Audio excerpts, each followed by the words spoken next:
אנחנו מדברים היום על שני אספקטים מאוד שונים, אבל מאוד מעניינים של טבע עירוני, או טבע בעיר. אחד מהם הוא מדבר על שחזור, או בעצם המצאה של טבע טבעי בתוך העיר. על זה ידבר אביעד שר שלום, ואחר כך ידבר פרופסור דני צ'מנסקי על נושא שמאוד מעניין חיפאים בימינו, על התנועה של החזירים במרחב העירוני. זה הנושא בין היתר, אוקיי, זה אחד הנושאים. אז כדי לחלוק חוויות, אני לאחרונה הגעתי לחורב ב-11 בלילה למרכז חורב, והלכו שם 3 חזירים על המדרכה. הם כבר יודעים איפה הם צריכים ללכת, הם לא הולכים בכביש. כן, בקרוב מאוד. אז אני רק לפני שאנחנו עוברים לתוכן של הערב רוצה להזכיר את התמיכה של אסרשטיין בפורום הזה, ולהזכיר שביולי אנחנו מתחילים, בעצם מסיימים את הסדרה של ההרצאות האלו, ונתחיל בשנה הבאה סדרה של הרצאות חדשות שהתקיימו קבוע בימי רביעי. בקרוב מאוד נפרסם גם את הלוח ההרצאות הזה. אנחנו מחפשים תומך חדש לפורום, אז אם מישהו מכיר אתם גם מוזמנים לפנות אליי.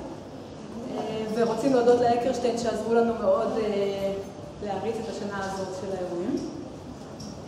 אני גם רוצה להזכיר שבסוף החודש תתחלף פה התערוכה.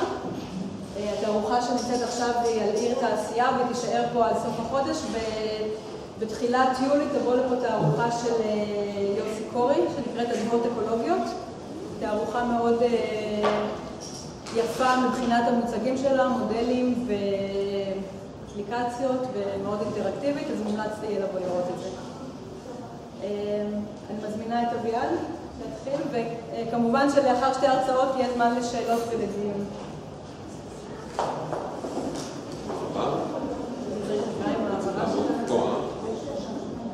אוקיי, שלום, שמי אביעד שר שלום, אני גיאוגרף במקור ויועץ סביבה מתכנן עירוני, אני לא אדריכל ולא אדריכל נוף, למרות שרוב הדברים שאני אראה היום בעצם הם תוצרים של אדריכלי נוף, אלא שהם באינטראקציה מלאה עם הבסיס האקולוגי, הגיאוגרפי של השטח שעליו הם נמצאים.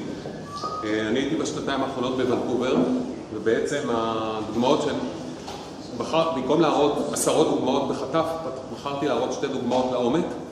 אני בדרך כלל מאוד מתוסכל כשרצים בשקופיות ואומרים פעם אחרת נדבר על זה, אז החלטתי שהפעם נדבר על זה, על 2 דוגמאות בשני קנה מידה שונים, תראו.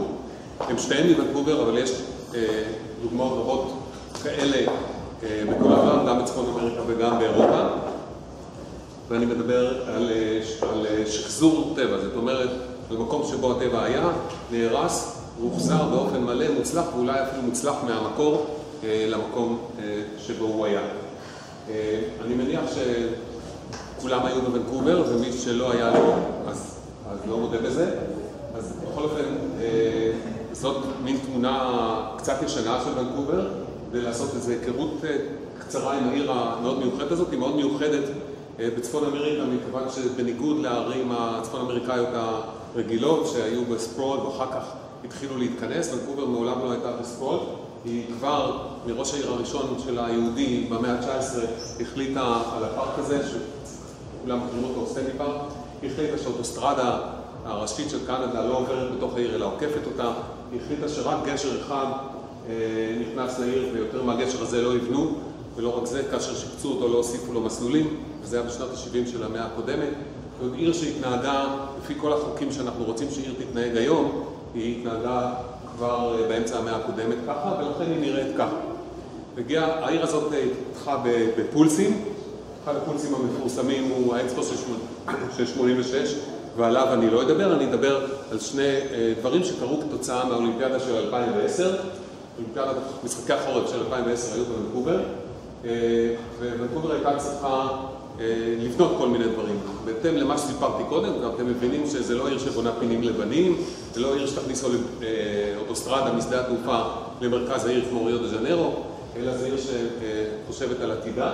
ואחד הדברים הראשונים, אני לא אדבר על כל מה שבנו, אני אדבר על 2 דברים שרלוונטיים לטבע העירוני. היה צריך לבנות מרכז תקשורת, מרכז קונגרסי, מרכז גדול למדיה. המקום שנבחר לצורך הדבר הזה הוא פה. אתם רואים את השטח הרקע הזה, אני בכוונה הראיתי תמונה קצת ישנה. המקום הזה, אתם רואים מין שטח של נמל מתפקד.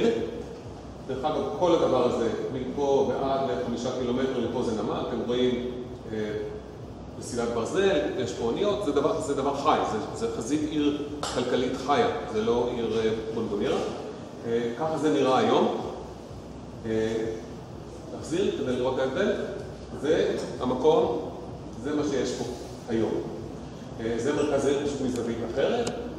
זאת הדמיה, תכף נראה תמונות אמיתיות יותר. יש פה מרכז קונגרסי שיש בו 220,000 מטר מרובע גלריות, עוד 60,000 מטר מרובע חדרים להתכנסויות. יש פה 40 דונם של טיילות, ושטחים כיכר וטיילות מסביב לדבר הזה. ומעל זה יש 25 דונם של גג ירוק, ואתם רואים שגם פה יש שטח ירוק, ועל הדבר הזה אני רוצה לדבר לרגע, על זה ועל מה שנמצא פה בים. זה הגג, זה גג של 25 דונם, 20 סנטימטר קרקע בסך הכל. גג מורכב מאוד מבחינה הנדסית, אבל לא על זה נדבר עכשיו, יש פה שיפועים של 50%. על הגג הזה שתלו 400,000 שתילים, 200 סוגים של צמחים, לא נלאה במספרים, אבל בעצם אני שומע את הנחות האכזבה שאומרות, שוב הוא בא לדבר איתנו על גגות ירוקים, הרי גגות ירוקים יש בכל העולם, ב-25 דונם גג ירוק, זה לא משמעותי במיוחד.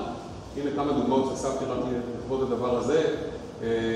בספרד יש לנו 43 דונם גג ירוק, זה הגדול ביותר בעולם, לא הגדול, השני. בגרמניה, על מפעל, יש 50 דונם גג ירוק. אתם רואים, הגג נראה ירוק לחלוטין, בדיוק כמו השדה מסביבו. באטלנטה, לכבוד האולימפיאדה, בנו 30 דונם, זה בסין. 10 דונמים של גג ירוק, זה לא מציאה גדולה. זה לא דבר חדש. יש 1,000 סיבות לבנות גגות ירוקים. הסיבה המרכזית והרווחת ביותר שבונים גגות ירוקים, היום זה, א', כי זה נותן ניקוד בליד ובכל תקן בנייה ירוקה, ב', זה נותן בידוד הרבה יותר טוב מבחינה טרמית, ואם בונים את זה טוב אז גם מכל הבחינות האחרות, וזה יפה וזה נחמד, וזה תחזוקה, זה עלות גבוהה בהתחלה, אבל תחזוקה מאוד נמוכה, לא צריך להחליף את הרעפים, זה דבר נחמד. המכנה משותף בין אלה ובין כל העשרות גגות האחרים שאתם מכירים, שאתם רואים שזה בעצם גינה, זה לא גג ירוק. לעומת זה הגג הירוק שאני מדבר עליו כאן, נראה ככה. זה גג ירוק שאתם שמים לב שזו תמונה רגילה ביום רגיל. מה שלא רגיל בתמונה הזאת זה שיש פה אנשים על הגג. כי מותר לאנשים, ל-50 איש, לעלות על הגג הזה פעם אחת בשנה, ביום שבו עושים קציר. התמונה נקחה ביום הזה, אתם רואים, זה מזג אוויר טיפוסי, התמונות שהראיתי קודם זה לא תמונות אופייניות לוונקובר, ככה נראית וונקובר בדרך כלל, עם הענן הזה. כדי לגדל יער גשם צריך הרבה גשם, הרבה עננים. ובעצם המסקנה שאליה הגיעו מי שתכנן את מרכז הקונגרסי, אנחנו לא מדברים על תכנון של טבע עירוני, זה שמה שחסר בוונקובר, למרות שהיא שמרה על היער העצום הזה בסטנלי פארק, ולמרות שהיא כולה מוקפת ביער, מה שחסר בוונקובר מבחינת האקולוגיה, או מה שחסר כדי להשלים את האקוסיסטמה הזאת, זה המדוז. זה הדבר שעליו בנו. מדוז הם תמיד, כמעט תמיד, במישור, נמוך יותר מהגובה של העצים. זה אזור מדוז, אני חושב צריך להגיד אחו, אבל זה לא בדיוק תרגום נכון, כי אחו עושה לנו מין אסוציאציה כזו שסוסים שועטים בעשב, ומדוז זה דבר שנראה כך. הדמיון בין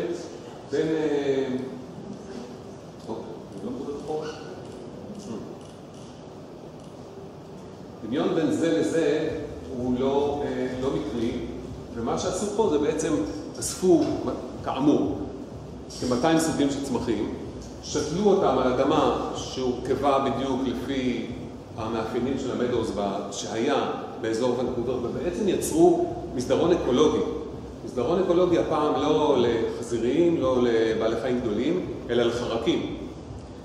כאשר ברור לנו שבעל החיים שנפגע הראשון בעיר זה החרקים, כיוון שהם מטרד, מדבירים אותם, או עם פליגנקלצ'ר או עם זה, אבל זה דבר שמטריד אנשים.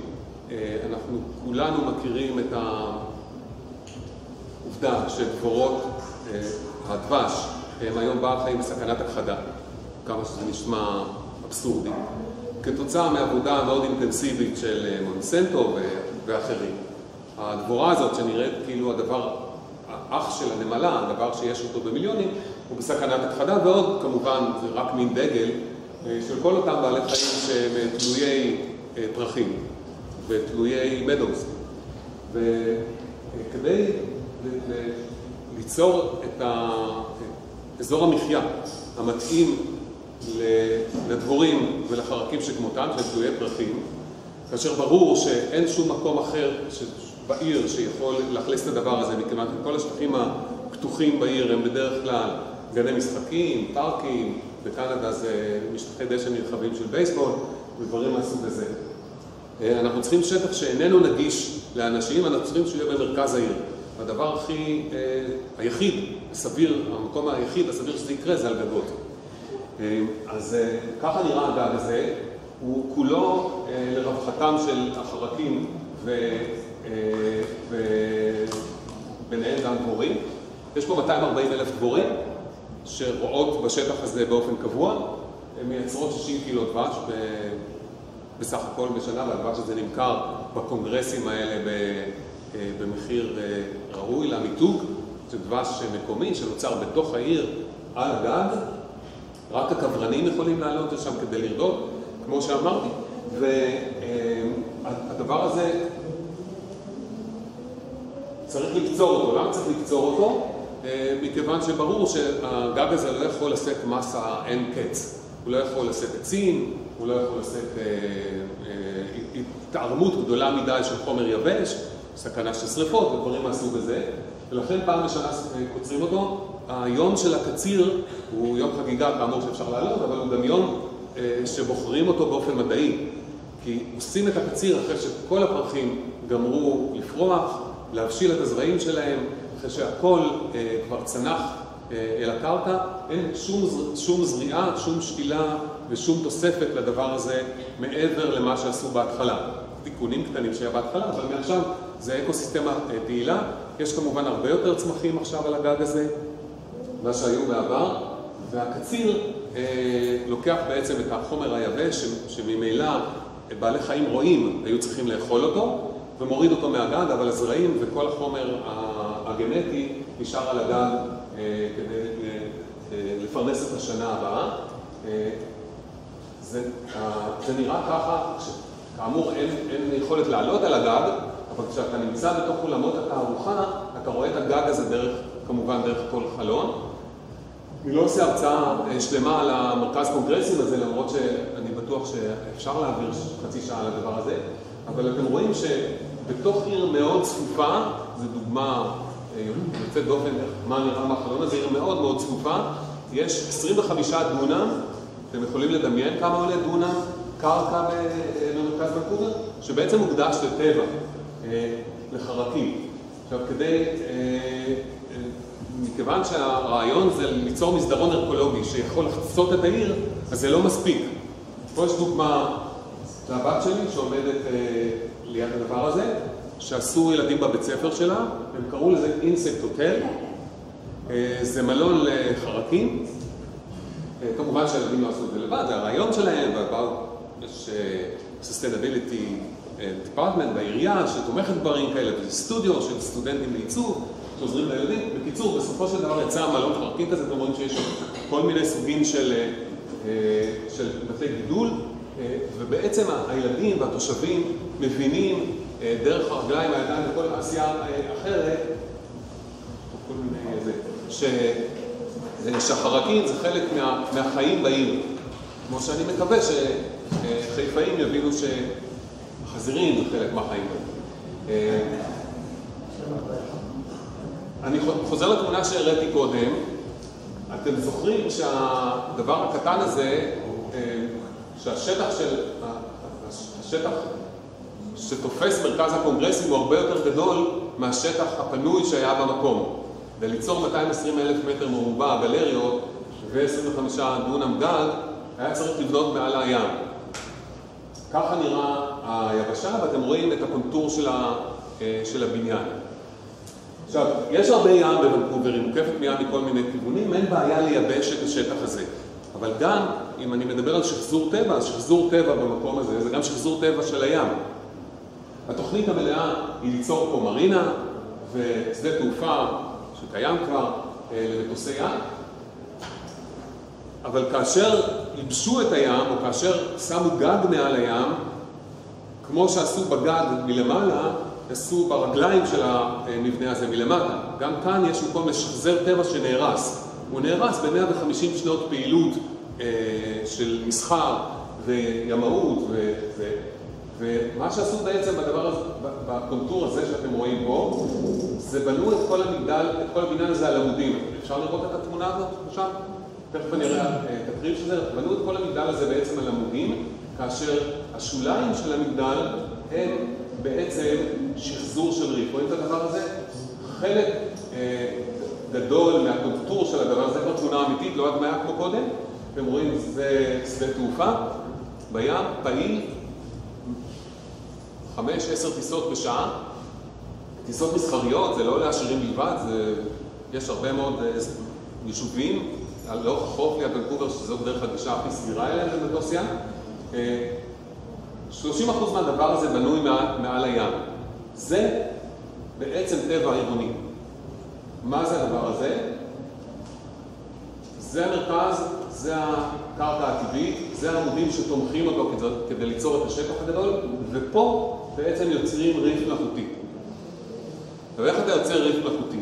אתה צריך לצקת את הבסיס בטון שלו, ואתה צריך ליצור אותו בצורה כזאת שיוכל לשאת את בעלי החיים, בעיקר במקרה הזה, את בעלי החיים של הקרית. זוכרים מה זה קרית מהתשבצים? היה, לא מילאת התשבצים בזמן האחרון. מה זה קרית בעברית?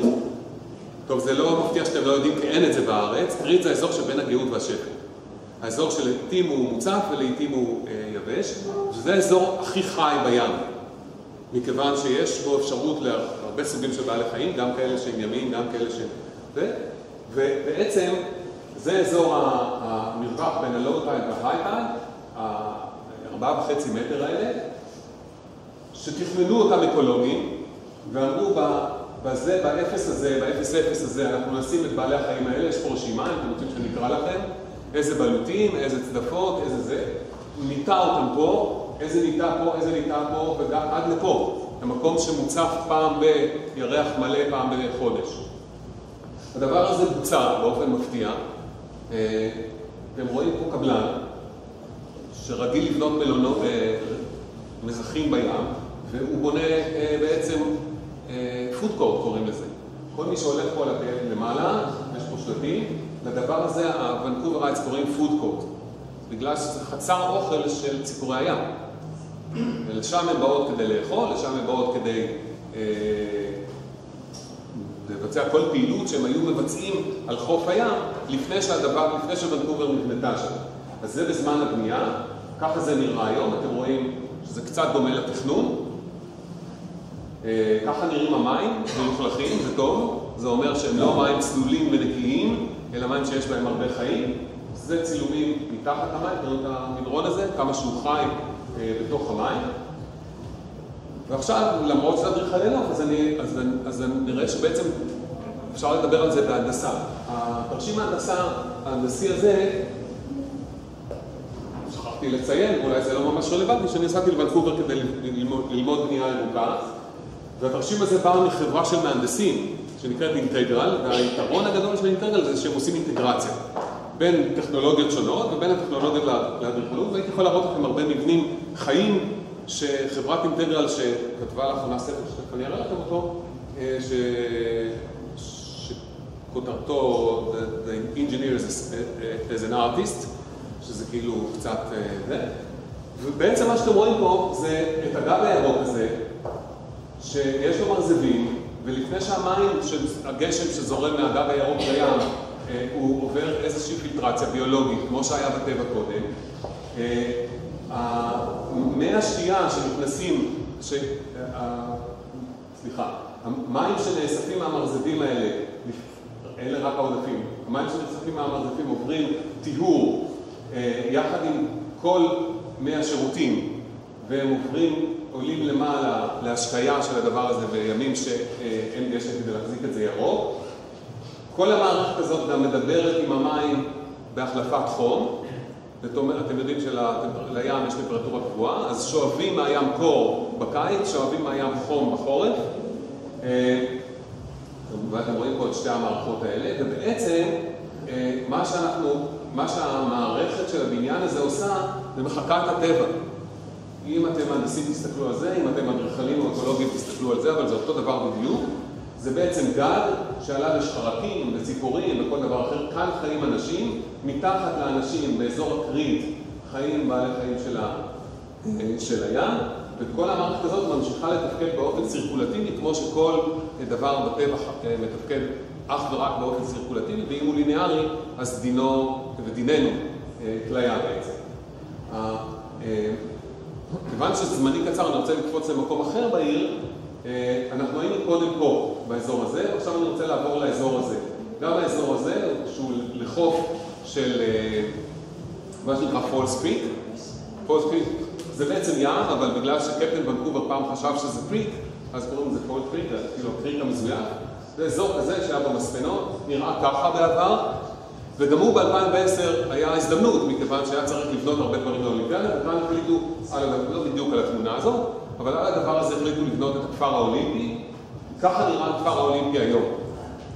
עכשיו, הייתי יכול לדבר איתכם על ה-26.5 דונם של גגות ירוקים שנמצאים על כל אחד ואחד מ-21 הבתים, שכולם יש להם ליד, פלטינום או גולד או פלטינום. יודעים מה זה ליד? התקן בנייה ירוקה, ברמה של גולד או פלטינום, זה המינימום. אתם רואים שבעצם הירוק של השכונה כמעט דומה לפוטפרינט של כל השכונה הזאת, אבל דיברתי מספיק על גגות ירוקים, אני רוצה דווקא לדבר על זה. אתם רואים שיש פה שטח גדול שתכף אני נכנס לפרטים שלו, הוא טבע עירוני. הוא לא היה ככה במקור. ואני רוצה להגיד רק לרגע כמה מספרים, כדי שלא נחשוב שזה פריבילגיה של עשירים. מדובר פה על 100 דונם בסך הכל. כל זה ביחד 100 דונם. זה שלב א' של התוכנית. בתוך ה-100 דונם האלה יש 1,450 דירות, מתוכם 350 דירות בר השגה. כשנכניס את כל המונחים הרלוונטיים להיום. בסך הכל על 100 דונם יש לנו צפיפות של 14.5 יחידות דיור לדונם ברוטו. זה תל אביב. זה הצפיפות של תל אביב. בחלקים הצפופים שלה, של גדס. העיר הזאת שכולנו אוהבים ושכולנו יכולים לשלם מחירים מופרזים כדי לחיות בה. זאת אומרת, זו עיר צפופה מאוד. זה לא פריבילגיה של קנדים שיש להם שטח מיותר והם יכולים לבזבז אותו על טבע. ככה זה נראה לפני העבודות, או בתחילת העבודות. אזור של קרקע מזוהמת, אתם רואים פה עירום של קרקע מזוהמת כדי לטפל בה, לא לזה ניכנס. בניין אחד נשמר, זה בניין של מפעל המלח של העיר, ואתם רואים כאן כבר תחילה של חפירות, וכאן תחילה של חפירות שמהם הוציאו את הקרקע המזוהמת ביותר, ובהם ראו הזדמנות לעשות משהו אחר. אני אדבר בעיקר על הדבר הזה, שזה Constructed Wetland, מה שנקרא אחו לך בעברית, לכן אני לא אוהב להשתמש במילה אחו, כי גם Wetland וגם Meadow זה אחו בעברית, בגלל שאין לנו שום דבר מהדברים האלה, אז זה לא אחו, זה Wetland, שזה, אפשר לקרוא לזה אולי קצת פיצה, אבל זו מילה אנטי-ציונית, אז... בית גידולה. בית גידולה. והדבר הזה, שהוא נקרא Habitat Island, שמיד אני מפרט. אתם רואים את השכונה בעבודות הבנייה, שמה שאנחנו רואים פה זה שהאזור הזה, שהיה צינור ניקוז של כל העיר שנמצאת פה, בעצם פתחו את הניקוז והחזירו לפה את הנחל. שזה בדיוק ההפך ממה שאנחנו רגילים לעשות, הרי צריך לקחת את הניקוז, להכניס אותו לצינורות, כי זה חוסך מקום ואפשר לקרב את הבנייה, כי אנחנו צריכים לבנות צפוף. אז לא חייבים את הדבר הזה בשביל לבנות צפוף. הנה אזור מאוד צפוף, יותר צפוף מכל מקום אחר בארץ ישראל, ויש פה 70 דונם בערך של שטח פתוח. אתם רואים שהצינור הוצא, הנחל פוטל כמו שצריך נחל להיות, פה יש איזושהי טיילת והנחל כבר מתחת, ופה 60,000 קוב של קרקע שהועברה מכאן ובנתה פה אי, כאשר האי הזה הוא לא חלק מהפארקים. אין שום כוונה שאנשים יגיעו לאי הזה. למה האי הזה נמצא פה? בגלל שהשכונה הזאת יש לה ככה וככה waterfront שהוא לא טבע. הרי פעם לפני שזה היה אזור מטרדי, זה היה waterfront של טבע. אז בסדר, 150 שנה זה היה הרוס, אבל כשאנחנו באים לשקם את זה, אנחנו לא צריכים לשקם את זה למצב שיותר טוב מההרס. אנחנו באים לשקם את זה למצב הטבעי באמת. יחד עם זה שאנחנו בונים צפוף. אז ההיקף של האי הזה דומה להיקף, גם פה יש טבע, אתם רואים? גם פה יש טבע, וכל השטח של הווטרפרונט שהוא לא טבע, חושב והגיע לפה.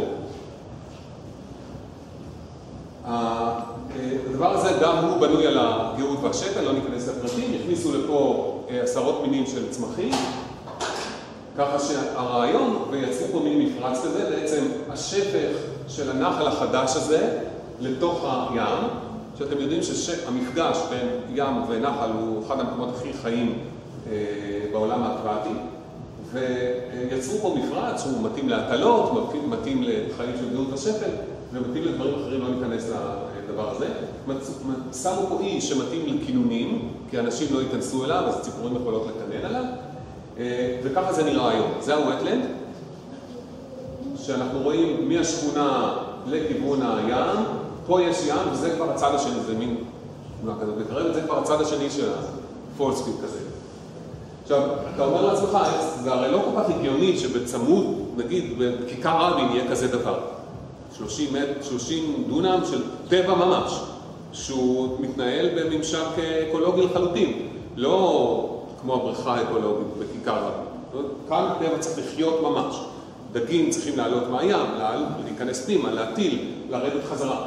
זה נמצא במרחק של 10 מטר מבתי מגורים. צריך איכשהו להביא את זה לידיעת הציבור. צריך להחצין את זה כחלק מהחיים. אז כיוון שאתם מדריך אלינו, בטח עם קצת תמונות של אדריכלות, זה השטח שצמוד לדבר הזה, והאדריכל החליט להראות את המעשה באופן סימבולי. זה הצינור שיצא משם, הוציאו אותו החוצה, עשו בו חורים, ויש פה סטייטמנט מאוד ברור, אנחנו הרסנו את הצינורות, הוצאנו אותם החוצה, הפכנו אותם לגשר משחק לילדים. פה למעלה, אתם רואים את המתקן הזה, המתקן הזה אומר לילדים גם, כאילו משחזר את הסירקולציה הטבעית של המים, שהמים עולים להרים, יורדים בגשם, יורדים לים וכל הדבר הזה. אלה שני הדברים שנמצאים על הגבול של האח ולך הזה. זה כמובן פיתוח מאוד עדין, אבל ממנו גם יש טבע שעובד אך ורק לפי החוקים של הטבע. המים הרי מגיעים מהניקוז של הרחובות. הניקוז של הרחובות הוא ניקוז עילי, ואז זה נכנס בין האבנים, כמו שאתם רואים, כדי שאנשים יבינו שלתוך הדבר הזה לא שופכים ניקוד מכוניות, וזה לא המקום להחליף שמן ברקסים, אז במקומות האלה שהמים מהרחוב נכנסים אל מין תעלות כאלה שזורמות לאורך החודש, אתם רואים את הציור הזה של הדג? ושאתה הולך ברחוב של השכונה שלך, וכל כמה עשרות מטרים יש לך תמונה של דג, אז אתה מבין שאתה חלק ממערכת, שהדג הוא חי מהמים של הגשם ששוטפים את הגינה שלך. ואז אתה מקבל את ההביטט איילנד הזה, שאף אחד לא עולה עליו, למעשה כן אפשר לעלות עליו. זאת אומרת, אם זה בשפל, ושמו פה מין אבנים כאלה, אז אם אתה גם בגאות יכול לדלג ככה מעל המים, אבל ברור לך שזה לא חלק מהפיתוח. אדם נורמלי יישב פה, אתם רואים את הלוג האלה, שזה חלק מהטבע בחוף של צפון מערב ארצות הברית, העצים של היער שנסחפים לים, ככה אתה יושב על הלוג הזה ומסתכל על הציפורים שמקננות ועל בעלי החיים שמגיעים לשם. ובעצם הפיתוח של הדבר הזה, של ההביטט איילנד והנחל שזורם אליו, הוגדר על ידי WWF כישלון מוחלט. למה? בגלל אתם רואים את היצור הזה? לוויתן פור. זה כישלון בגלל שהמקום הזה כל כך מוצלח, שהיה בו... מה זה זה? שיש כל כך הרבה הטלות של הרינג בתוך הנחל הזה, שהיה במקום הזה כל כך הרבה אוכל, שלוויתן הגיע לפה. מי שלא מאמין? אין לנו סם, אוקיי. אז רק נראה את זה ככה. זה... אוקיי, אתם רואים את הלוויתן מגיע לתוך העיר, זה לא מה שנקרא לוויתן מתאבד וכל הטעויות האלה, הלוויתן הזה הגיע לשם כי היה לו מה לחפש שם. הוא בנדודים מבחה קליפורניה לאלסקה, הוא צריך לנוח, הוא נכנס למקום של מים שקטים, שיש אוכל, שזה מה שהם עושים כל הזמן, נכנסים לשפחי נהרות ואוכלים דגים קטנים. זה הסיינס שממול, רק מחכה שתראו איך שהוא שוחה ליד האי הזה, כדי שתבינו שזה באמת המקום הזה, כי אחרת התמונות יכולות להיות בכל מקום. זה לוויתן שיכול להגיע ל-15 מטר אורך, אתם רואים את האי שלנו? הוא הגיע לפה כדי לאכול ערב. זאת אומרת שהרעיון זה אפשר לשחזר בעיר של 2,200,000, אפשר לשחזר טבע חי. כמובן הרבה יותר קל כאשר זה טבע שקשור למים, אבל זה אפשרי.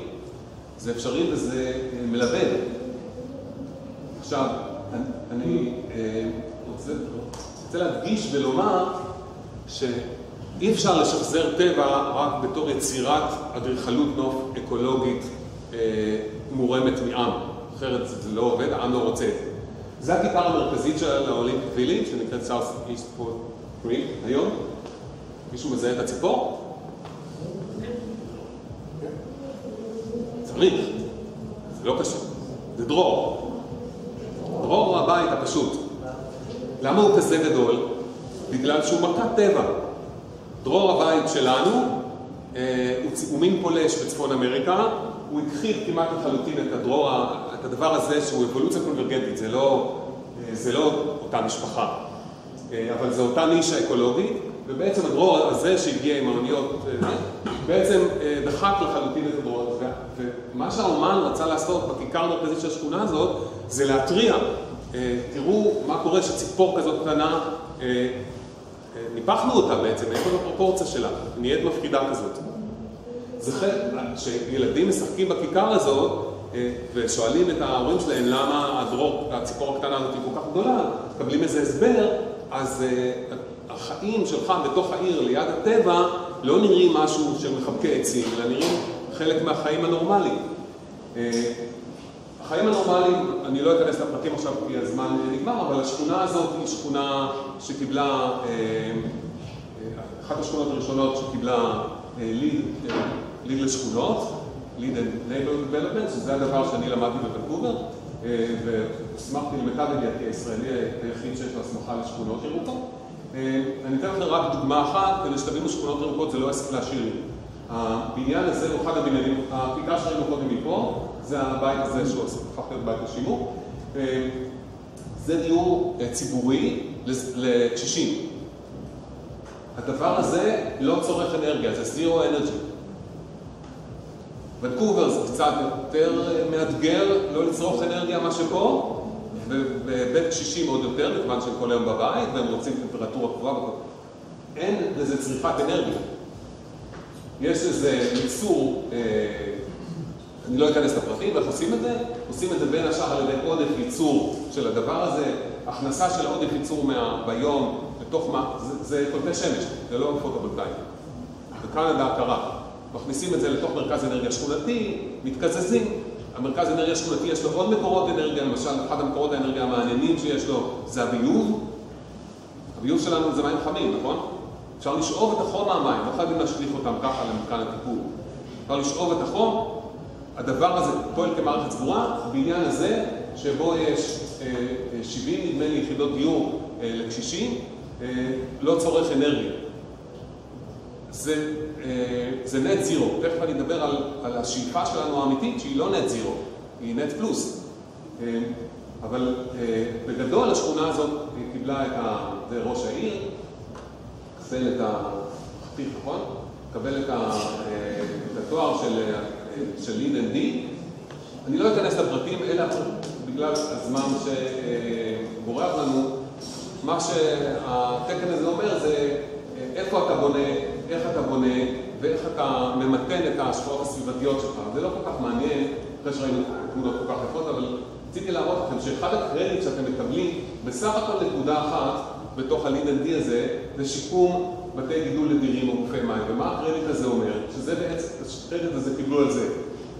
הקרדיט הזה אומר שאם תשקם בתי גידול תקבל נקודה, ואז כמובן זה תקן ויש הרבה פירוט, וזה לא שיקום באופן כללי, זה 10% מהפיתוח.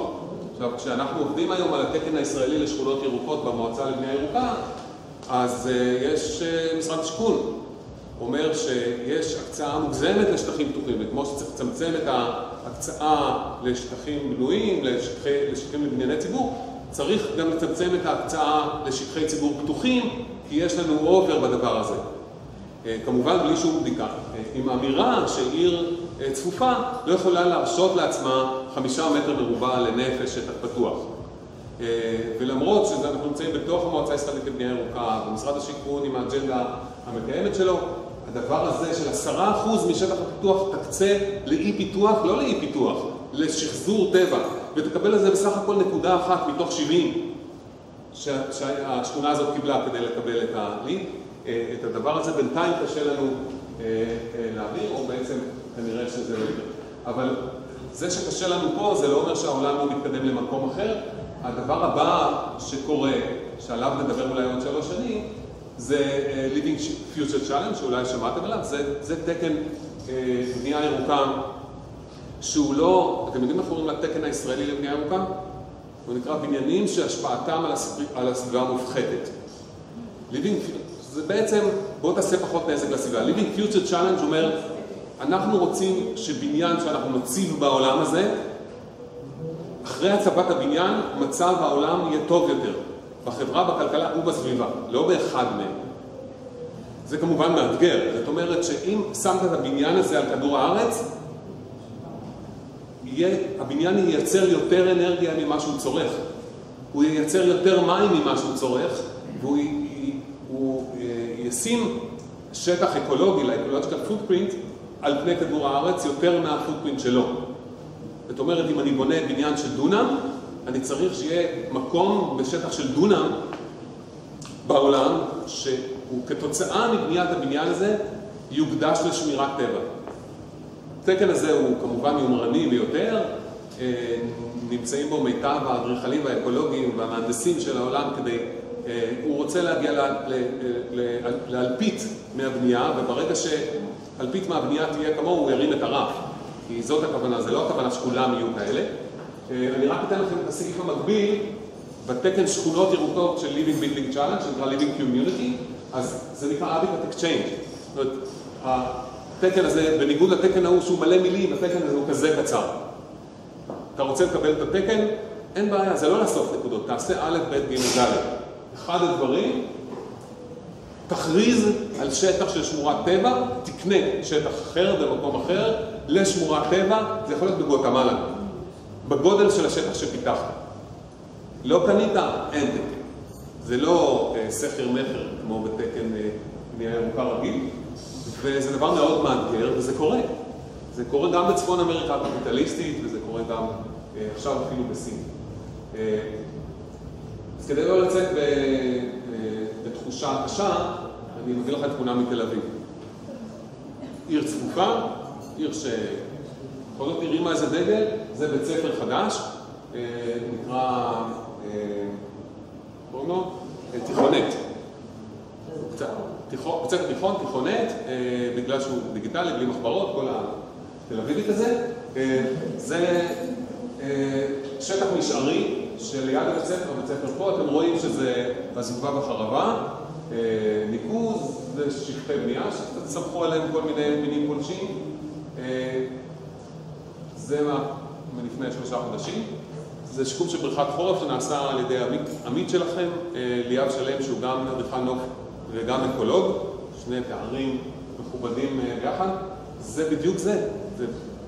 זה אומנם בקטן, זה אומנם רק התחלה, אבל זה פה בתל אביב, אתם אומרים, זה ליד העיר הצפופה. כל המסביב של זה הולך להיות בנוי בדיוק כמו המסביב של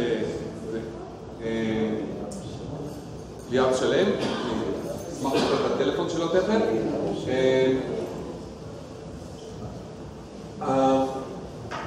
אני בחרתי את הדבר הזה, יש עוד כמה דוגמאות, אבל זה הכי בוטה שזה בעצם במקום מאוד צפוף, אחד המקומות העיקריים בתל אביב, בצפון תל אביב. ברור שדונם שם שווה הרבה מאוד כסף, ובכל זאת הייתה החלטה לעשות את הדבר הזה. חשוב לי להדגיש את העניין הזה של בית ספר עם 2-3 תמונות אחרונות. זו תמונה נאיבית קצת משוויץ, זאת אומרת חוקר שוויצרי שחוקר התנהגות של ילדים, או בעצם חוקר את העירוניות באופן כללי, ופה עושה מחקר על איך ילדים חווים את העיר. אז הוא ביקש מילדים שונים בכל מיני מקומות לצייר את העיר, ואחר כך הוא בדק את הפרופיל של הילדים האלה. אז זה וויליאם שהולך לבית ספר ברגל, ככה הוא צייר את המסע שלו מהבית ספר, מהבית לבית ספר. זאת מריה, ולא יודע איפה מריה גם היא הולכת ברגל מהבית לבית ספר, וחיים שלה ססגוניים ויפים. זאת סנדרה, מסיעים אותה לבית ספר.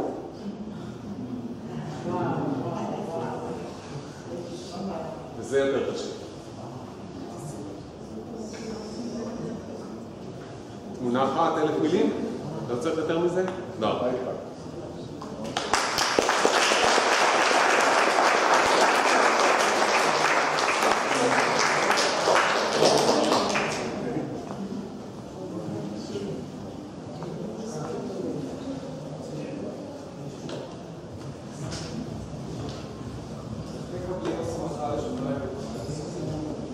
השאלות זה בסוף, פחות או עכשיו. אני מסמכה לשוליים תהליך ארוך מדי הגיע. שכונות בניגוד לקיבוצים, איזה מועצה שביחד כמו לפתח. תכנון עירוני. העירייה כאילו טוב, תכנון עירוני, זה מה שאני עושה. תכנון עירוני. אתה עובד עם עיריות או תושבים? אני עובד בתוך צוות תכנון, אני יועץ סביבה בתוך צוות תכנון שעושה תוכנית מפורטת לשכונה. ואם השכונה עומדת בקריטריונים, היא יכולה לקבל תקן של שכונה ירוקה כמו השכונה ההיא. שכונה זה לא גוף סטטוטורי. נכון, אבל אתה קובע את המתאר שאותו אתה רוצה להגיש להסמכה. גם בית זה לא ישות סטטוטורי. כל זאת אתה מגיש בניין להסמכה. אתה מגיש שכונה להסמכה, אז זה כולל את הבניינים ואת כל מה שביניהם. ויש כמו שראית 10 סעיפים, אני דיברתי היום על אחד מתוך 10 האלה. יש צפיפות, יש הליכות, יש אין סוף, ולא נוכל לדבר על כולם. דיברתי על אחד שהוא בעיניי הכי רלוונטי היום. איך תושבים יכולים להתחיל תהליך? איך תושבים יכולים להיות מוסמכים? זה מאוד קשה להסמיך מקום קיים.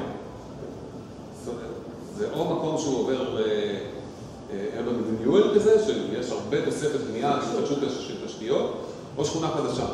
להסמיך מקום קיים, הסיכויים מאוד קטנים. אנחנו נשאיר זמן לשאלות בסוף לשתי ההרצאות. טוב, אז כאן זה מקום נפלא.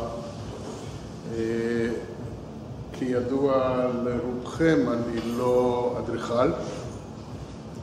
אני לא אדריכל נוף. אני לא אקולוג. אבל אני עוסק במשהו שבאז הולינג, אקולוג קנדי, כתב עליו הרבה, וזה במערכות שמורכבות ושיש להם משובים, ולכן הן מאוד לא יציבות. ומערכות טבע הן מערכות כאלה, ולפני שאני אתחיל רק אני אומר לכם, שאם אתם רוצים לחשוב על זה, תחשבו, היה מאמר פנטסטי של ריקרד סולה לפני 5 שנים בכתב עת שנקרא Nature, על המדבור של הסהרה. לפני שהיו גזי חממה, לפני שהייתה תעשייה, לפני שהיו ערים, לפני שהיו אנשים, סהרה הפכה מאזור ירוק עם חיות, עם טבע, עם מים, זה בזמן מאוד קצר למערכת של מדבר. וזה מה שמעניין אותי, הנושאים הדינמיים האלה הלא יציבים. מכיוון שאני לא אדריכל ולא אדריכל נוף ולא אקולוג, אני יכול להיות כמו ילד, אני יכול להתרחק מהמציאות, לא להיות שבוי בקונספציות ולשאול שאלות של ילדים. אז זה מה שאני הולך לעשות היום. אני הולך לשאול אתכם ואת עצמי שאלות של טבע עירוני. זה דרך כלל תמונה מברלין. משפחה מטיירת לה ברחובות. זה בדרך הים כל יום. כן, זה נכון. אז מה המוטיבציה שלי, אוקיי? כשאני מדבר עם אקולוגים, אז הם אומרים לי, מה, טבע עירוני? אין טבע עירוני. זה סתירה פנימית במושגים. וזה מכיוון שאקולוגים מסורתיים עוסקים בטבע באזורים שהם לא מבונים. באזורים מחוץ לעיר.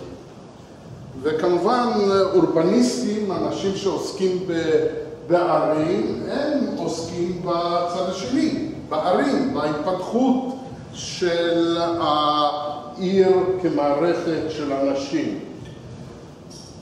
הקונספציה של האנשים שעוסקים בערים היא וזה די מוזר, הם חושבים על העיר כהר של חול, שכל הזמן מתווספים לשם גרורות של חול, אנשים, וההר הזה, בתחתית שלו, הולך ומתפתח לכל הצדדים, ואוכל את כל הטבע. שום דבר לא נשאר. דרך אגב, זה מוזר מכיוון שזה מערכת מורכבת, כזאת שיש בה מפולות, ושמתפתחת לא באופן ליניארי, כמו שהכלכלנים האורבניים הקלאסיים חשבו. אז כן, הטבע נעלם בערים. אבל רק להגיד את זה, צריכים להסתכל על הטבע בעיר זאת חיפה, דרך אגב, ברזולוציה מאוד גסה. ואני אראה לכם סדרה של כאלה תמונות, שהירוק זה האזורים הלא מבונים בעיר חיפה, ב-2005, 62, אתם רואים שהירוק לאט לאט נעלם,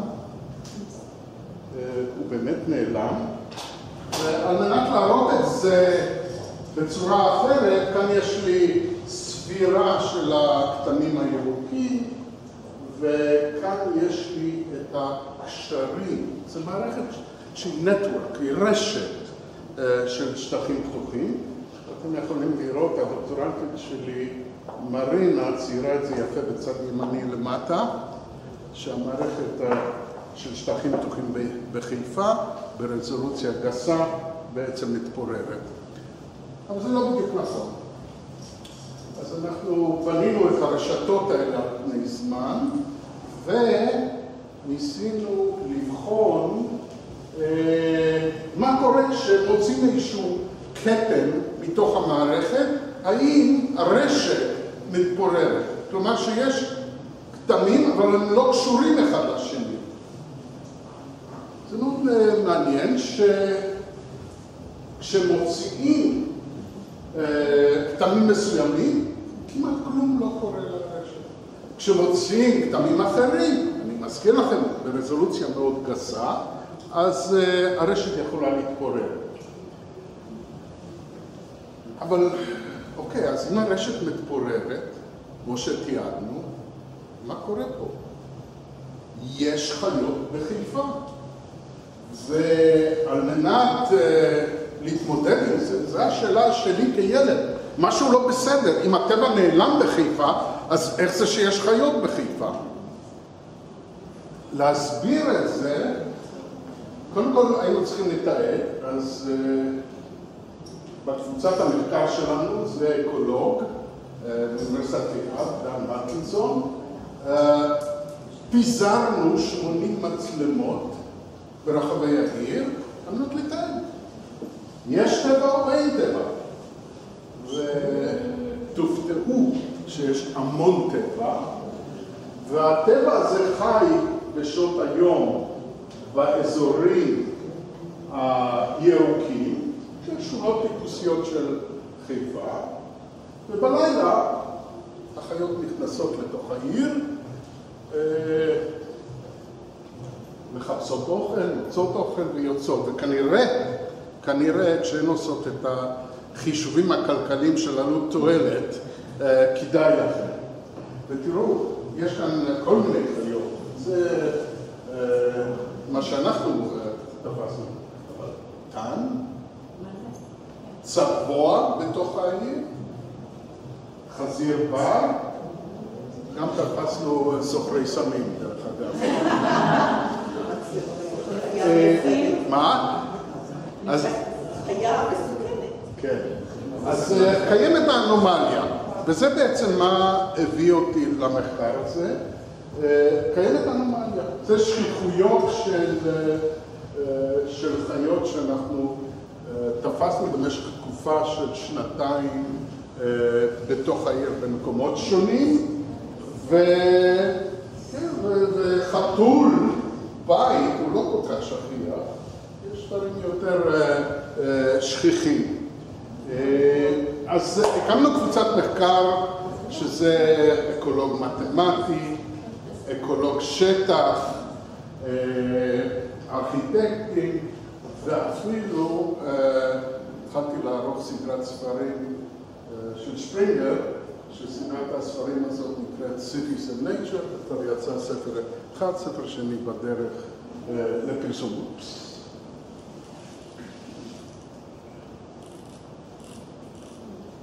אוקיי. אני לא יודע אם אני הולך קדימה או אחורנית. אוקיי. אז מרחב המחקר שלנו זה חיפה, בכיוון שכולם כאן מכירים את חיפה, אני לא אתעכב, אבל יש לה את הייחודיות שלה של הוודיות, שטחים ירוקים מאוד קרובים לשכונות, ועם מזלנו, וטרינר העיר התחיל לקבל ב-2010 תלונות מהתושבים על חזירי בר ליד הבתים שלהם. ואלה הנתונים ב-2010, 11, 12, אתם רואים שהם נכנסים יותר ויותר פנימה והתצפיות הן רבות יותר. יש לנו היום גם 14 כבר, זה הפך להיות לבעיה. ואז השאלה שאנחנו שואלים, מדוע החיות עוזבות את השטחים הירוקים הנחמדים, שאין שם אנשים, אין שם בנייה, זה טבע. יש גם מים, או באותה מידה, והם נכנסים לתוך העיר והם נכנסים יותר ויותר עמוק. השאלה היא, איך אפשר להסביר את תנועה, את השוטטות של חזירי בר בתוך העיר? זאת השאלה. אז יש לנו 3 אתגרים, אני לא אעלה אתכם בסוגיות האקדמיות הטהורות, אבל השאלה של רזולוציה, האם אנחנו מסתכלים על העיר ברזולוציה לא נכונה, כמו שעשינו בתמונות הירוקות מקודם, האם אנחנו צריכים להיכנס לרזולוציה שמתאימה לחיות,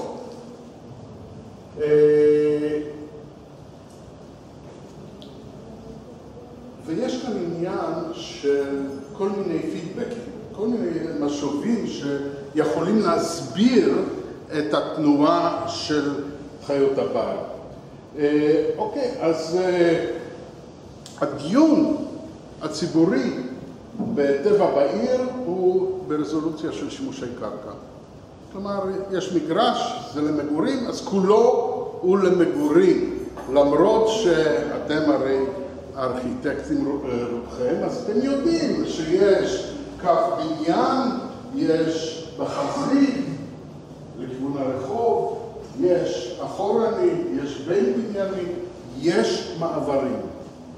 המעברים האלה, למרות שהם נראים כאילו הם שכונה והיא לא מאפשרת טבע, היא מאפשרת טבע. שם החיות עוברות. ואז השאלה היא, ברזולוציה היותר עדינה הזאת, איפה עוברות החיות? ועל מנת לבחון את השאלה הזאת, אנחנו קודם הנחנו שחיות הן יודעות לאן הן הולכות, יש להן יעד, כמו שאנשים שנוסעים מהבית לעבודה, יש להם יעד, או לקניות, יש להם יעד, ואז השאלה היא באיזה שביל החיות יבחרו ללכת, וזו שאלה של עלות המעבר, ולכן, דרך אגב, סדרה של צילומים שלנו, אז אנחנו רוצים להגדיר את המעברים בין הכתמים הירוקים, ולכן אנחנו שאלנו את עצמנו אם באמת הם ממזערים עלויות מעבר. ולשם כך בנינו טבלה של עלויות מעבר.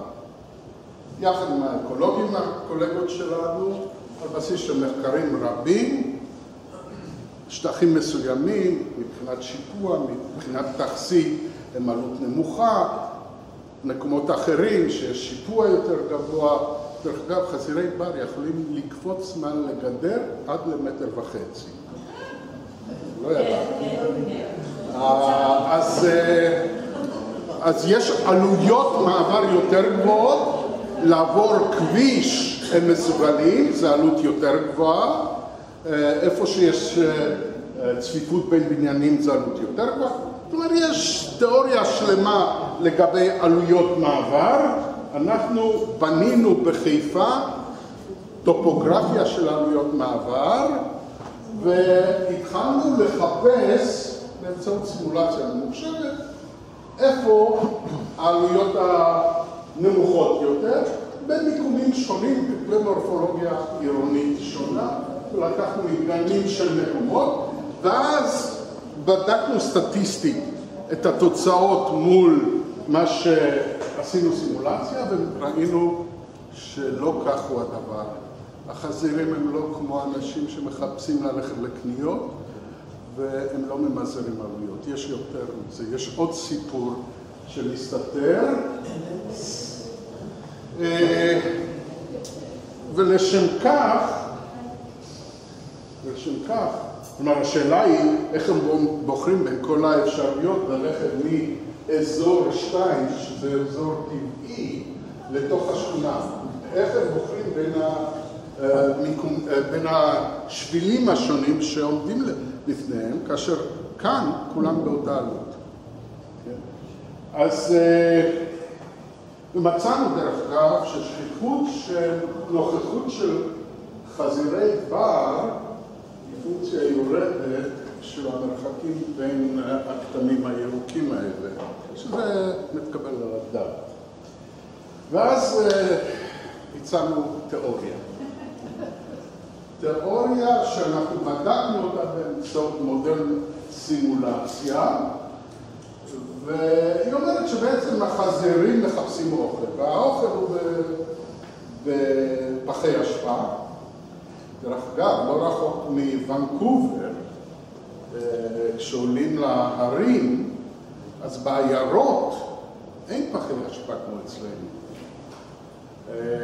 הם סגורים לחלוטין, הרמטיים, כך שחיות בר, כמו דובים, לא ייכנסו ולא הסתובבו בעיירה, וכמובן כמובן יש שם עוד חיות שגם אוכלות את החיות מחמד, אז יש שם שלטים לא להשאיר את החיות מחמד בחוץ, לבד. אנחנו הנחנו שהם באים לעיר בזמן השקיעה, עד הזריחה הם מסתובבים, הם מוצאים אוכל והם נהנים, כמו שהחבר האקולוג שלי מאוניברסיטת חיפה אומר, אוכלים גלידה. אז זה רק להגיד לכם שכל אחד זה תוכנה של באמת לא בסימולציה, כל אחד יכול לקבל אותה חופשי ולשחק כאלה משחקים. והנה התיאוריה. זו תיאוריה שהיא נפוצה מאוד בקרב אקולוגים בכל מיני הקשרים, שבעצם מה שמעניין את החיות זה למזער את הצריכה של אנרגיה, מזון, ליחידת זמן. וזה קשור לאיכות האוכל, מה הם יכולים למצוא, כמה זמן הם צריכים לחפש את האוכל, להוציא את האוכל, אם הפחים סגורים זה צורך אנרגיה, ואיזשהו נומרטור, איזשהו דבר להשוואה, וזה מה שחזירי בר עושים אנחנו אמרנו. עכשיו, פיזרנו בחיפה, בתוך המודל הזה של סימולציה יש לנו את העיר חיפה כפי שהיא. בניינים, מעברים ורזולוציה של 5 מטר, ופיזרנו פחים בהתאם לצפיפות משקי הבית. את החזירים פיזרנו באקראי באזורים הירוקים מסביב. וקבענו כללי משחק שהם לא נלחמים, אין להם גם זיכרון. זה מודל מאוד פשטני. עכשיו אנחנו מפתחים מודלים הרבה יותר מתוחכמים, אבל המודל הזה עובד בצורה יוצאת מן הכלל. ואנחנו שיחקנו עם המודל הזה כאשר יש לנו את העיר חיפה, זה פשוט מדגם, איזשהו אזור מדגמי שהם יושבים בו, מתחילים בו, ואנחנו בסימולציות פיזרנו כמויות שונות של אוכל, את העלויות של מעבר יש לנו, ורצינו לראות אם כאשר מפזרים כמויות שונות של פחים, הם חודרים יותר או פחות עמוק לתוך העיר, ואיפה הם חודרים. ומה שמצאנו, זה דבר נורא מעניין. כאן יש כמה פחים יש לחזיר בסימולציה שלנו. איך יודעים כמה חזירים יש? אנחנו באקראי בהתחלה שמנו את זה בסימולציה. אז ככל שיש יותר אוכל, אז עומק החדירה לתוך העיר מהאזורים הירוקים, מהוודיות, הולך לקטן. נתקבל על הדעת. המרחק, מרחק החדירה גם כן יורד. כן? ככל שיש יותר מזון לחזיר. האנרגיה של מוציאים והמעברים הם צורכי אנרגיה, אז שוב, סליחה, אני מראה לכם משהו שהלך אחורני. הוצאות האנרגיה גם כן יורדות ככל שיש יותר אוכל. עכשיו, אנחנו עשינו את זה בשני אופנים. שמנו את חיפה עם הבניינים ובלי הבניינים. כאן יש לנו את המצב כפי שהוא, כמה שטח זה בניינים, זה האזור הזה, כמה זה כבישים, הסביבות של הבניינים וכן הלאה. זה ברזולוציה גסה, וזה לאמיתו של דבר. אז רואים שהשטח שהוא למעבר, שזה כל זה, הוא הרבה יותר גדול.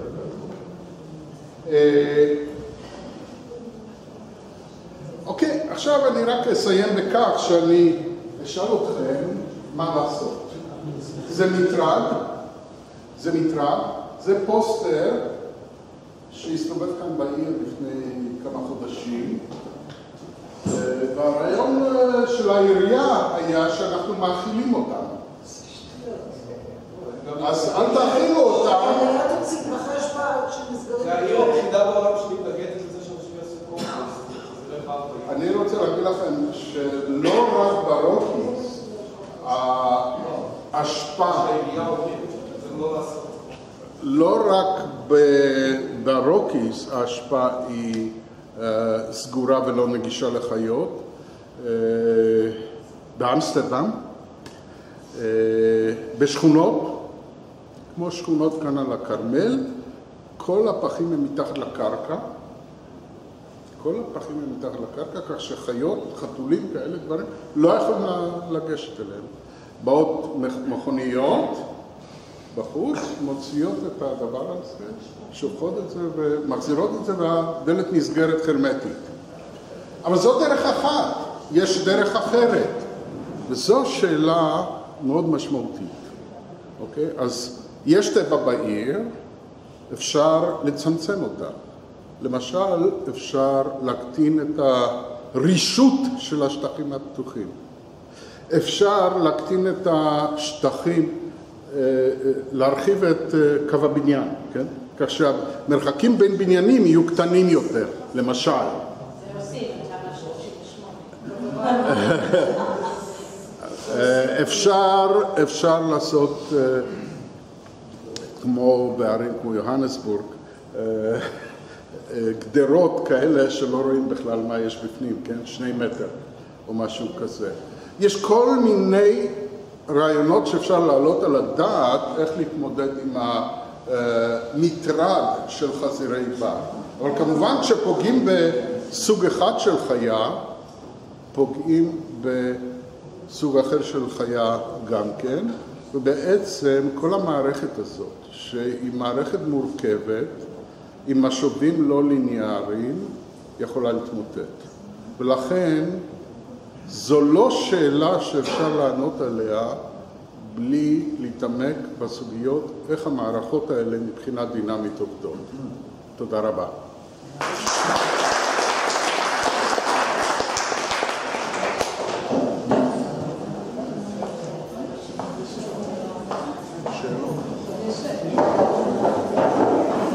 יש שאלות? כן. מה? ציפורים? אני מתעניין בחזירים. רגע, שנייה. אנחנו רצינו להשאיר מה מסוגל את השאלות בסוף, אז נעשה את זה רגע. זה לא רוצה לשאול. מה? כשהולך כנראה לא רוצה לשאול. כן, אז בואו ניתן כמה דקות. רגע, הייתה שם שאלה. איפה את יודעת? שאלה לגמרי. אני מסתדר. עד הרגע שהצגת את הפוסטר, הייתי משוכנע שהמזמין של המחקר המרתק הזה הוא כנראה ראש העיר. בבקשה? ככה חשבתי. כי אנחנו עצמנו, שיכולים לחרות על כת הפעילות שלנו לא מעט מערכים וחזרים, ופחות או יותר מקומית פתרנו את הבעיה, לא ידענו. אני יודעת סליחה שאתה מדבר. פתרנו מדינתנו הפרטית. לא ידענו שמבוצע מחקר, אני חושב שהוא מרתק, ואולי הוא טומן בתוכו פתרונות. אז השאלה היא, האם נעשה דבר מה כדי להביא לידיעת חיפה את כל הממצאים, והאם יש המלצות כלשהן, ואם כן מה? אז כשעזבתי את המועצה הארצית לתכנון ובנייה, שישבתי יחד עם אביעד שם, אני מתעסק רק בנושאים אקדמיים. מאוד הרגיז אותי שאנשים אומרים שטבע בעיר לא קיים. מאוד הרגיז אותי שאנשים אמרו ששטחים פתוחים נעלמים. אני ברוב ה-20-30 שנים האחרונות עסקתי באיך העיר מתפתחת כאזור מבונה, בסימולציות שלי, לא חשוב כמה אני הוספתי אוכלוסייה, השטחים הפתוחים לא נעלמים, נשארים בהיקף של כ-30% משטח העיר, ברזולוציה גסה. אז זה הרגיז אותי, אז החלטתי שצריכים להבין קצת את הדברים האלה, והמימון למחקר, זה עולה הרבה כסף, בא מהקרן הלאומית למדע ומממשלת גרמניה, ועשינו מחקר מקביל בגרמניה, בהנובר, ותוצאות דומות. גם שם יש את זה בהתברגמנט. וגם שם, למרות שזה שטוח, יש שטחים פתוחים מסביב, חזירים חורים, אימתנו את ההשערות שלנו כבר שם. אף אחד לא הזמין את המחקר הזה, אנחנו הפסדנו כסף. גם לא הצגתי אותו בארץ כל כך, הצגתי אותו בכנסים אקדמיים. אני חושב שאנשים בארץ לא כל כך מוכנים לשמוע שהמערכות האלה כל כך מורכבות, שפתרונות פלא פשוטים לא יעבדו, וצריכים עוד הרבה מאוד עבודה לקבל החלטות מה כדאי לעשות, והשאלה מהי מידת הכמות, האיכות של טבע שאנחנו רוצים בעיר, היא שאלה מאוד משמעותית, מאוד חשובה, ואנחנו לא דנים בה, לא בפורומים שאני מכיר. אני רק אומר שהאוכלוסייה של העולם מתכנסת בערים. בעוד כ-15-20 שנה, תחזיות אומרות ש-90% מהאוכלוסייה של העולם תגור בערים, ואז הלחץ על טבע מחוץ לערים הולך ופוחת. החיכוך הגדול בין אנשים וטבע זה בתוך הערים ובשולי הערים. ואלה שאלות שאנשים בארץ לפחות לא חוקרים כל כך. אני רוצה רגע לענות לשאלה שלא שאלו אותי. טבע בתוך עיר צפופה חייב להיות מנוהל, מה שנקרא מנהל, כמובן לא מנהל אלא. וכאשר אנחנו עושים פרגמנטים של טבע, הטבע זה לא חי במערכת אקולוגית שלמה, כמו שקראו אותה, עם כל המערכת הצירקולטיבית, אז האדם חייב לטפל, להיכנס במקום החסר. למשל, בנושא של החזיר, אם אני חוזר לוונקובר, אז ברור שאם אנחנו רוצים פתאום שיהיה לנו נחל בעיר, אז האדם צריך לשים פילטר לראש הנחל, כי הנחל הזה הוא לא בא ישר מהשמיים. אם אני מתייחס לדבר שקורה פה... שאלה היא שאלה לשמכם. רגע, אני כבר אסתכל. אז הסיבה שיש כל כך הרבה חזירים בחיפה, הרבה יותר מאשר בגן לאומי כרמל, זה שאין להם אויבים טבעיים. גם בגן לאומי כרמל אין להם, אבל שם יש דרוזים שמותר להם לצוד. בוודיות בחיפה, הדרוזי, הרובה, לא יכול להחליף את הנמר שאיננו כבר. זה צריך, האדם צריך להיכנס פה כדי להשלים את החוסר בטורפים. וקשה לו להיכנס כדי להשלים את החוסר בטורפים בתוך עיר. אז זה שזה קשה, זה לא אומר שזה לא תפקיד. אז השאלה לשניכם, שנייה, היה פה שנייה, כמה שרצו לשאול. כן. שמה. אתה רצית לשאול? לי קוראים מבית, אני יושב ראש עמותת ירוק בלב, עמותה שקמה לשמירת הטבע העירוני השנה, וההנגשה שלו לציבור, חיפאי בעיקר, התחלנו בחיפה. אנחנו מקבלים פניות מתושבים על נושא החזירים, בדרך כלל זה תלונות. מאשימים אותנו, אוהבי הטבע, בחזירי בר. מבחינת התושבים זה מטרד קשה, ויש פחד עצום בציבור, הבעיה פה היא בעיה תדמיתית מאוד מאוד קשה. חזירים נתפסים כאויב הציבור, סכנה לציבור, גם בכרזות של עיריית חיפה היו כתבות עוינות. אנחנו נלחמנו בעורכי עיתונים שהוציאו מדורים שלמים במלחמה בחזירים. הצלחנו להסיר את הפרסומים השקריים האלה שיצרו הפחדה בעיר במשך שנים רבות, והשנה הסרנו אותם, והמאבק שלנו הוא יותר תדמיתי למען הטבע. והשאלה שלי, באמת נשארה פה השאלה, מה ההמלצה שלך כמישהו שמתעסק בנושא תנועת החזירים בעיר?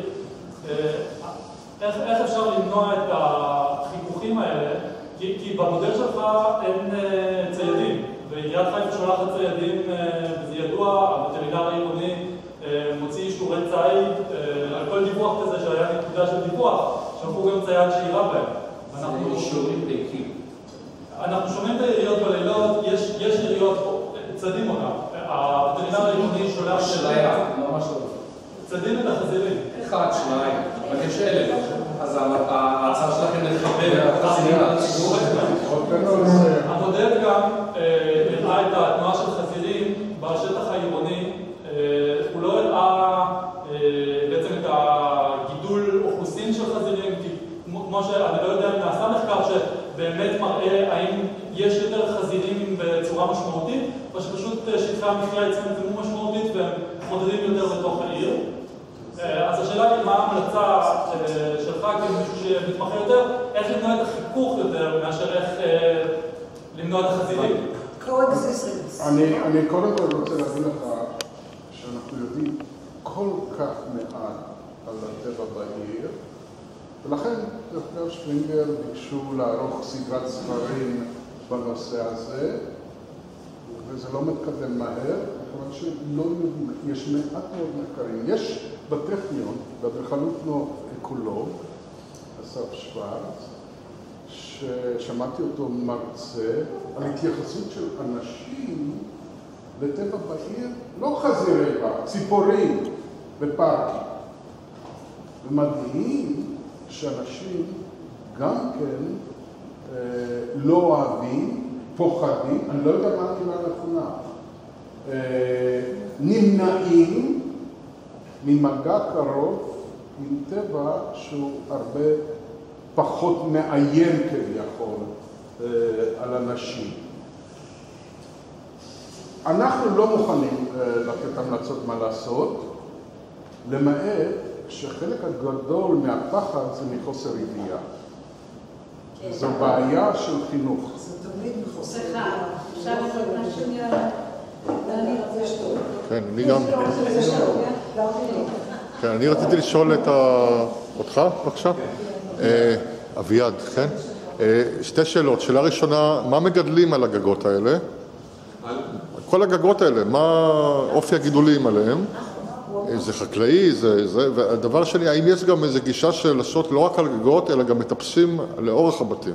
יש כזה כיוון בעולם או שזה לא קיים בכלל? באקספו במילאנו. יש גגות ירוקים שמטרתם היא ג'וינט, כמו שהראיתי. לא דיברתי עליהם כי רציתי לדבר על טבע. יש גגות ירוקים שמטרתם להגדיל את הירוק, את המשמעות של זיהום אוויר, CO2 וכל הדברים האלה. אני ראיתי סוג מסוים של גגות ירוקים, שלדעתי הוא הדבר הכי חיוני, מכיוון ששטחי הטבע מצטמצמים, ויש אינסוף קונפליקטים על הקרקע, אז חלק מהם יכולים לעלות הגג שהוא במילא שטח לא מבוצע. ויש משהו שמטפסים? השאלה שנייה פשוט, הוא לא ענה לי, מטפסים, יש גם מטפסים על בתים? ניסה לבית און, בית העולם האירוח שלהם, יש להם שם מגדל שלהם, שהוא לא עולה בירוק טבעי. יש קירות ירוקים, פשוט היה נושא של ילדים יש לי סטייפים. החזרים היו פה לפני שאנחנו הגענו, נכון? נכון? אוקיי, אז זו נקודת פתיחה. מאחר אנחנו מבינים את זה, אנחנו צריכים להסתדר איתם, לא איתם. עכשיו, ולפני שאנחנו לא, אנחנו צריכים למצוא דרך להסתדר איתם. זו דעתי, זאת נקודת המצב. ברגע שאנחנו כל אחד נצא מהפריפריה הפרטית שלו והאי-נוחות שלו, ונעבוד על זה, אז נמצא דרך להיות איתם. טוב, זה המשך לכיוון הזה. אני חושבת שאנחנו צריכים לקחת דוגמה מהאזרחים ומהספרדים שחיים עם חזירי בר, ומי שקנה דאונטאון את הז'רבון הזה, כתוב בברצלונה, כתוב שהוא אוכל רק בלוטים של העץ האלון. עכשיו, מבחינה מחקרית רפואית, החזיר בר, הבשר שלו דל כולסטרול, לא כמו החזיר שגודל שמפטמים אותו. עכשיו, יש לו אוליק אסיד, שזה אפילו מוריד את הכולסטרול. עכשיו, לבתים באיטליה, יש איש מיוחד שהולך מבית לבית, זה אני יודעת מהבת שעבדה באיטליה שנתיים. הוא מוריד את הבשר מהסמבלייה, גם בצרפת, סליחה, לא... בצרפת זה סומבלייה. סומבלייה, yeah. אז אני אומרת, אם באמת הם גדלו וכל כך טוב להם בעירוני, חבל שיתחילו להכין אותם כל מיני סבל במקום אחד בכדי לרכז אותם. בואו נקים תעשייה לשמבון ב-200 שקל. מה דעתו של האנשים?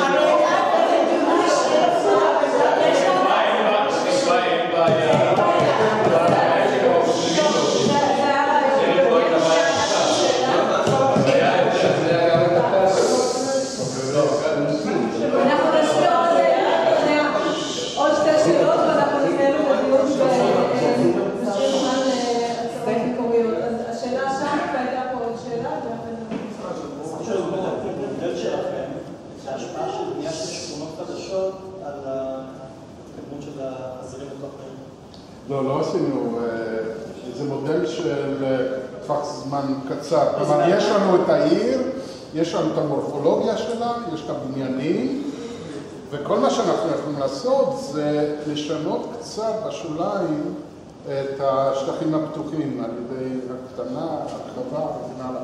עוד לא עשינו את זה. לא אוהב את האמירה שלך, דני, שאמרת שהיקף הטבע בעיר לא משתנה, הוא נשאר ב-30%. שטחים פתוחים, לא אמרתי טבע. שטחים פתוחים? מה, כל שכונה חדשה בונים כמות שטח פתוח? אני לא מתכוון. במובן הזה, ברזולוציה עדינה, כמות השטחים הפתוחים נשארת אותו דבר. עכשיו, אני מגדיר עיר, דרך אגב, אביעד אמר שוונקובר היא צפופה. כשנוסעים דרומה מהטאונטאון, זה ספרול אחד גדול, עד השדה תעופה. והרבה מעבר.